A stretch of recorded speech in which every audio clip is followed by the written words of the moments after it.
I have a service announcement to all of my bespectacled fellows. This is not a drill, folks. The winter is upon us, and with it, every time we walk into a room, we'll sink into the world of foggy gloom. Because our glasses fog up. And well, that's annoying, but why does it happen and what can we do about it? Well, I am a surface chemist, and even though I'm not a shallow person, for me the explanation and the solution to this problem is all about what's on the surface. The surface of my glasses, that is. When we come from the outside, the surface is cold, so the dew point of water nearby is lower. The attraction between the water molecule will overcome their thermal energy, so they will start to bunch up and attach to the surface. We call this condensation, you know it. So initially water will form very nice molecular layers, but at some point it will be in a very tough political situation. Because on the surface it's bordering two very foreign and unfamiliar worlds. That's the surface itself and the surrounding air. And when you make a border, of course, this takes energy, and sometimes even tensions may arise. We call this surface tension. So water will do the political choice to decide to expand its border to the direction of the lower surface tension. If it picks the air, then droplets will form and the surface will fog up. In order to avoid this crisis, we need a chemical ambassador to warm up the relation of water with the surface. And in surface chemistry, we use these guys. These are the hydroxyl groups. These are like little molecular fragments of water which help it recognize the surface as a friendlier border. So in this case, it will spread across the surface and a transparent uniform layer will form. So, bye-bye foggy glasses. Well, that's amazing, and you can see how well it works, but you might be wondering, what's in this for you? Probably you don't wear glasses at all. Well, the ability to control how water behaves on a surface is important in all sorts of applications, and nature knows best. For example, the lotus flower has evolved a very water-repelling surface at its leaves. This way it will form large droplets which can roll down and collect the dust.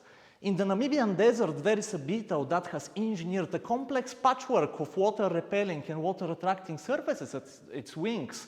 This way, it can gather the moisture from the air and survive in the drought.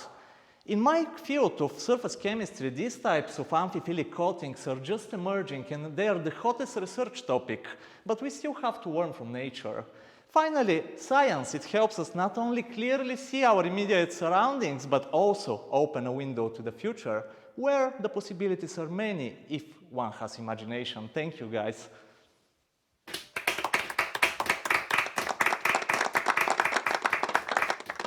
Thank you so much, Bo. As a glasses wearer, I did very much enjoy your presentation. My question is, you said that your science has applications way beyond glasses. So what do you think is going to be the impact of the work that you're doing out in the real world?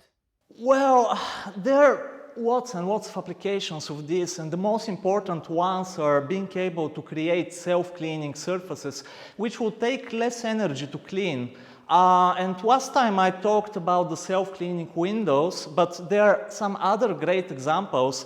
For example, I'm a huge fan of the work of Professor Ivan Parking from the UCL in London. He makes like self-cleaning fabrics which can repel paint, etc. And also in the UK at the University of Durham, there was a project to make a water gathering layer which can be used in some regions of the world where they don't have water, just to extract the moisture from the air. So there are many, many applications, and some of them are extremely important. The way I pick this topic is, it sounds very boring, but actually it has an impact. Could you use it on solar panels? Yeah, of course. Cleaning solar powers is something that takes a lot of energy, and it's very important for them so they can have the maximum energy generation. So yeah, they already have a product like this. It sounds anything but boring, Bo. Thank you very much for that. You talked about nature being important, and I wonder how much collaboration there is between you as a chemist and the biologists. Well, there is an entire field called biomimetic surfaces where chemists, surface scientists, material scientists, and biologists, they work together. They will study, for example, the wing of this Namibian desert beetle, and they will try to replicate the pattern. Or, for example, make a very good adhesive piece of tape inspired by the gecko lizard just by the structure of its feet, you know. So, yeah, there is collaboration. Science is becoming so... It destroys the boundaries that I was talking about here. So, yeah, thank you. Thank you so much, both, for this nice talk. I was wondering if it's possible to use this in this interior painting that we use in our houses in order that prevent mold to appear or something. Yeah, but that's related to my other kind of research, the work that I do on photocatalysis, where if we add some material, which is a photocatalyst, to the paint, it can use this light from the lightning inside and just destroy molds and viruses and bacteria, and that's already done. So it can be applied there as well. Yes. Wearing masks and glasses and this condensation problem, have you got an immediate tip for us on how to prevent condensation whilst wearing a face mask? Yes, just try to push the nose bridge very hard on the upper part of the mask, and this way the vapors, they will go around. So that's my suggestion.